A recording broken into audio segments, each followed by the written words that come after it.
Hey, how you doing, everybody? It's Phil with NYRockstv, and we're down here at the we're down here at the Capitol building in the back, and here with John Feal. John, how you doing today? I'm doing good. I'm tired, but I'm confident that we're going to get this done. All right. Now, John, tell a little bit about your story about how you got involved with September 11th. Actually, you were in the Army, right? Yeah, well, no, I was in the Army way before 9/11. Thank you. But I'm aging myself. My story pales in comparison to those who are sick and dying. On September 17th, roughly 8,000 pounds of steel crushed my left foot. And, I didn't get sick like everybody. I got injured, and I lost half a foot. Mm-hmm. You can't feel sorry for me when people are dying. And, I didn't have John Feal at the Feel Good Foundation to help me. And I had to start a foundation to help others. And we're here today.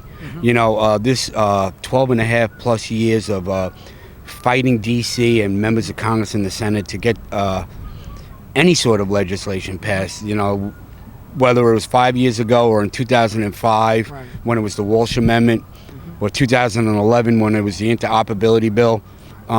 This is my home away from home, and it's my reluctant home away from home because I'm so familiar with this place. I know every member of Congress and the Senate. I've met with every member of Congress and the Senate, and that's not a good thing when you have to meet every member of Congress and the Senate. At the end of the day, good men and women, the best of what this country offered 14 years ago, is sick and dying. Many have died and many more will die. I see it all the time. The postings about all the men and women that are passing away from all the cancers, toxins, and a lot of the guys that are coming up here, they're very sick, and they're still coming up here. They're coming up here wheelchairs, walkers. They can't breathe. They have asbestosis. They have all these diseases are going on, cancers, all these cancers, and they're still coming up here. Why should they have to keep fighting for this? What's going on with this? One, I feel guilty that every time we come here, I ask them, will they join me? Right. And it's kind of selfish because I'm taking them away from their families and their safety environment at home. But they're heroes several times over from 9/11 because they continue to come down here with their illnesses. They're putting aside their own pain and suffering. And they're volunteering. A lot of these guys aren't working no more. They can't work no more. No, they're done working. Not one person I bring works. All these people are sick because of 9/11, and they're advocating for it, not only themselves, but the tens of thousands of people that can't be here. And that's the most humbling thing. I have a buddy right here.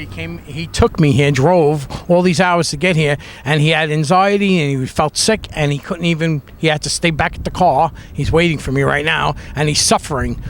No, what do you think about that?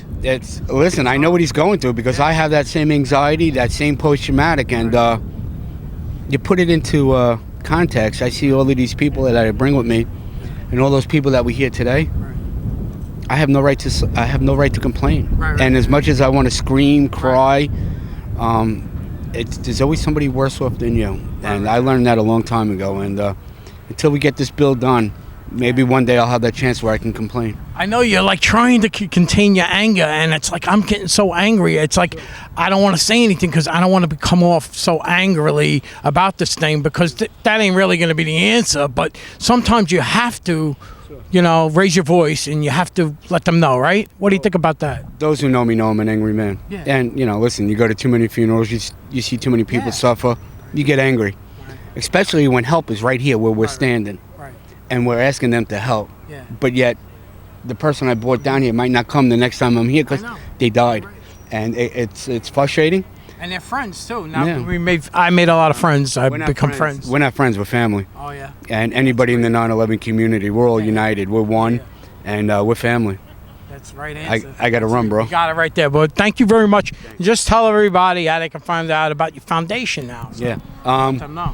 Anybody who's interested in the 9/11 issues, the bill, they can go to fealgoodfoundation.com, FEAL goodfoundation.com, and. Get the support there. Yeah. They need the support. They need that encouragement. Sure. By you. I want to thank you very much for everything you do. Great man. Thank you very much.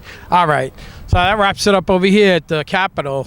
I mean, this is crazy that these men have to still come up here and go through this time and time over. I've been down here about 4 or 5 times, but they've been down here even more than that.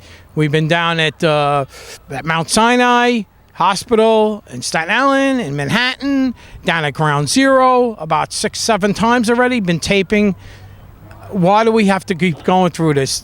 why can't we just take care of our own people and end this? This is like, they're suffering. They need our help. You know, they helped us, and now we need to help them. We need to be there for them. So we need Congress to pass this Zaroga bill. I want to thank everybody, and just keep the support, keep the fight going. We'll win this thing.